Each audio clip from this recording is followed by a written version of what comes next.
Assalamualaikum warahmatullahi wabarakatuh. Di sini saya akan menceritakan suatu kisah dari Padukuhan Tua di Desa Puringin Putih, Kecamatan Borobudur, Kabupaten Magelang, Jawa Tengah dengan judul Ringin Putih. Berdasarkan cerita masyarakat sekitar, konon katanya pada zaman dahulu di Padukuhan Ngesang terdapat kerajaan bernama Kerajaan Banjarngali. Ratu di kerajaan tersebut menderita sakit yang tak kunjung sembuh. Sang raja memerintahkan seluruh hulu balang untuk mencari obat penawar. Di tengah gundah gulana, sang raja mendapatkan ilham bahwa obat penawar itu berada di pusaran jagat, yaitu di Pulau Jawa. Sang raja mengutus Asmoro Supi dan Asmoro Bangun yang gagah berani untuk berangkat ke Pulau Jawa, tepatnya di Bukit Tidar. Sesampainya Asmoro Supi dan Asmoro Bangun di Bukit Tidar, mereka duduk bersila sambil memohon petunjuk kepada Tuhan yang Maha Kuasa tentang keberadaan obat tersebut. Setelah beberapa lama menyepi, Asmoro Supi dan Asmoro Bangun mendapatkan petunjuk berupa sinar dari sebelah selatan. Asmoro Supi dan Asmoro Bangun pun mengikuti arah datangnya sinar tersebut. Mereka melewati hutan, menyeberangi sungai. Saat mereka melewati perkampungan kecil, mereka terkejut melihat sesuatu. Kakang, lihat kakang, ada pohon beringin putih yang besar dan tinggi. Benar, ada juga halaman luas dengan bangunan yang megah. Apakah itu sebuah keraton, kakang? Apakah itu yang kita cari? Sepertinya begitu. Tapi bagaimana caranya kita masuk ke sana? Ada prajurit yang menjaga pagarnya. Saya akan minta izin ke para prajurit untuk bisa masuk ke dalam keraton dan mencari obat penawar itu. Apakah kakang yakin bisa masuk ke sana? Kita akan berusaha. Ayo, Di. Berhenti! Hei, siapa kalian? Mohon maaf, perkenalkan, saya Asmoro Supi dan ini Asmoro Bangun. Kami merupakan utusan dari kerajaan Banjarngali.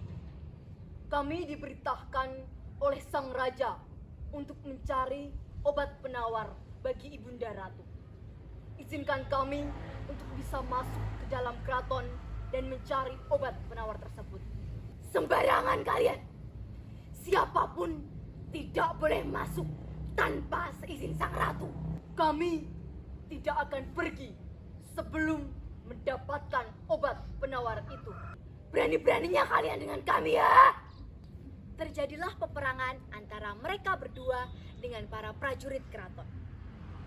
Berkat kesaktian Asmoro Supi dan Asmoro Bangun, mereka pun berhasil mengalahkan seluruh prajurit keraton. Mereka pun berhasil menemui Ratu Genawati, penguasa keraton Ringin Putih. Asmoro Supi dan Asmoro Bangun pun menyampaikan maksud dan tujuan mereka mendatangi keraton Ringin Putih. Oh, begitu Kisanak. Obat penawar itu berada di mulut ular raksasa ini. Obat itu bernama Lengotolo. Jika kalian ingin mendapatkannya, kalian harus mengalahkan ular raksasa itu. Asmoro Supi dan Asmoro Bangun pun mencoba melawan ular raksasa itu. Walaupun mereka telah mengerahkan seluruh tenaganya, tetap saja ular raksasa tidak berhasil dikalahkannya dan obat tidak berhasil didapatkan. Melihat ketulusan kedua utusan, Ratu Genawati pun mengajak Asmoro Supi dan Asmoro Bangun untuk mengikuti sebuah kijang yang sedang berjalan ke arah Sendang. Kijang itu bernama Kidang Kencon. Ambillah banyu wilis yang ada dalam sendang ini. Bawalah pulang untuk kesembuhan ratu kalian. Baik, terima kasih Kanjeng Ratu. Kami harus segera pulang. Kami mohon pamit. Baik Kisanak, tapi ada satu pesan untuk kalian. Sebelum kalian sampai di kerajaan Banjarngalim, kalian tidak boleh menengok ke belakang. Baik Kanjeng Ratu. Asmara Supi dan Asmara Bangun pun memulai perjalanan mereka ke kerajaan Banjarngalim.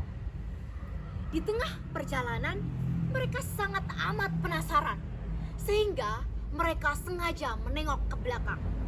Apa yang terjadi, teman-teman?